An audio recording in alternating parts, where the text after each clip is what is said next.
এইফালে দেখিছেনে পানী কেনেদৰে খেলি আছে হাঁহবোৰ দেখি বৰ ভাল লাগিছে নহয়নে মই ভিডিঅ' অকণমান কৰি ল'লোঁ আৰু এইফালে দিমণি আৰু মই আহিছোঁ টাউনলৈ মোৰ এটা বিশেষ কাম আছে গতিকে তাইকো লগত লৈ আহিলোঁ যিহেতু অকলে আহি ভাল নালাগে গতিকে তাইকো লৈ আহিলোঁ আৰু আমাৰ কাম চাম কৰি আজৰি হৈ গ'ল আৰু যিহেতু আমাৰ ভোক লাগিলে গতিকে ডেলিচিয়াছত সোমালোঁ কিবা এটা খাওঁ বুলি মেনুখন চাই পৰাঠা আৰু কফি অৰ্ডাৰ দিলোঁ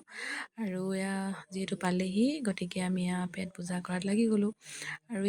আৰু তাই যিহেতু পৰাঠা আৰু কফি খাওঁ বুলি ক'লে গতিকে কফি আৰু পৰাঠাকে খোৱালোঁ খাই বৈ লৈ দুয়োজনীয়ে টেম্পুত উঠি এনেদৰে চাৰিআলিত নামি চাৰিআলিৰ পৰা খোজকাঢ়িলোঁ বেছি দূৰ নহয়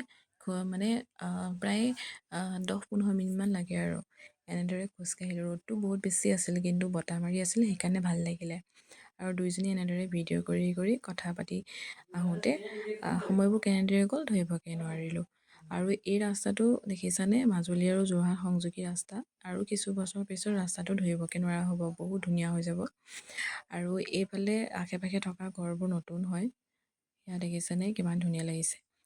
আৰু আজি ভিডিঅ'টো ইমানেই আছিলে যদি ভাল লাগিলে লাইক কমেণ্ট কৰিবা আৰু নতুনসকলে ছাবস্ক্ৰাইব কৰি দিবা আজিলৈ আহোঁ দেই বাই